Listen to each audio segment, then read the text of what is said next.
Assalamualaikum warahmatullahi wabarakatuh. Perkenalkan, nama saya Nia Fadilah, NIM 180003031. Prodi Pendidikan Bahasa dan Sastra Indonesia, Fakultas Keguruan dan Ilmu Pendidikan, Universitas Ahmad Dahlan, Yogyakarta. Di sini saya akan menjawab soal ujian akhir semester saya dengan mata kuliah akhlak. Soal yang pertama, jelaskan bentuk-bentuk birrul walidain semasa orang tua masih hidup dan orang tua meninggal. Birrul walidain semasa orang tua hidup yang pertama yaitu berbuat baik kepada kedua orang tua kita, yaitu hendaknya kita sebagai anak memperlakukan kedua orang tua kita, memenuhi kebutuhannya, memperlakukan baik kepada kedua orang tua kita. Yang kedua, merawat kedua orang tua kita hingga kedua-duanya sampai berumur lanjut atau wafat, sebab semakin kita merawat kedua orang tua kita, maka pahala yang diberikan oleh Allah Subhanahu wa Ta'ala akan kita banyak peroleh. Yang ketiga, jangan pernah menentang perintah orang tua kita selama dalam konteks kebaikan, sebab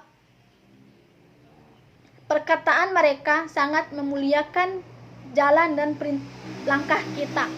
Jangan sekali-kali kalian sebagai anak melakukan atau mengatakan perkataan nanti dulu, sebentar, ataupun yang lainnya. Yang keempat, hendaknya kita selalu bertutur lemah lembut dan berperilaku mulia terhadap kedua orang tua kita. Sedangkan birrul walidain ketika orang tua kita sudah meninggal, yang pertama yaitu mendoakan kebaikan orang tua kita, termasuk di dalamnya melaksanakan sholat jenazah keduanya. Intinya, memohon kepada Allah adalah merahmati keduanya dan bentuk amal baik kepada orang tua saat mereka masih hidup maupun sudah meninggal. Yang kedua, istighfar untuk keduanya, memohon kepada Allah agar mengampuni dosa-dosa keduanya. Ini merupakan kebaikan paling utama sesudah mereka meninggal. Yang ketiga, yaitu menunaikan janji keduanya setelah meninggal, berarti melaksanakan wasiat keduanya. Maka bagi setiap anak, baik laki-laki maupun perempuan, untuk melaksanakan wasiat keduanya jika sesuai syariat.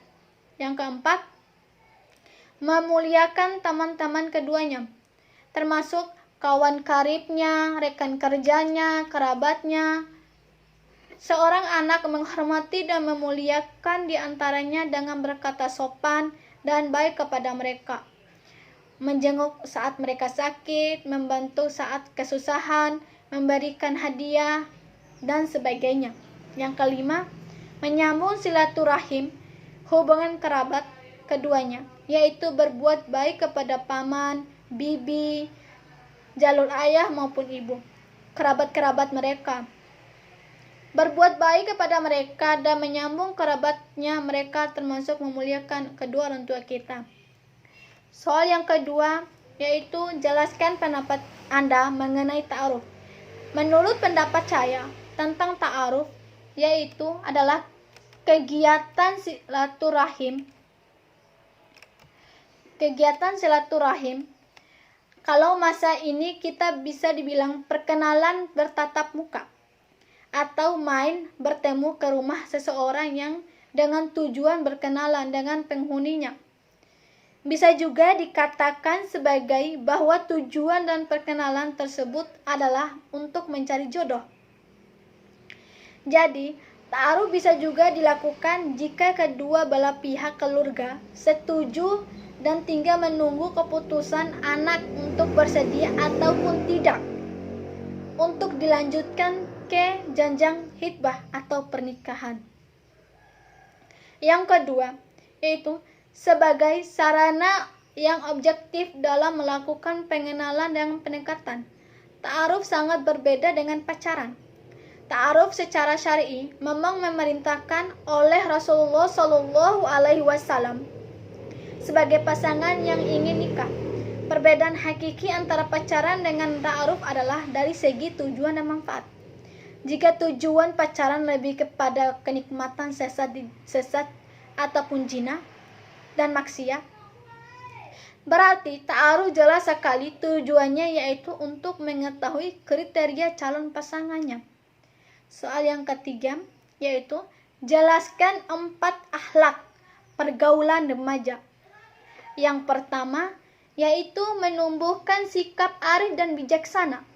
Yang kedua, menumbuhkan sikap disiplin diri. Yang ketiga yaitu menumbuhkan sikap mandiri. Yang keempat, menumbuhkan sikap tanggung jawab.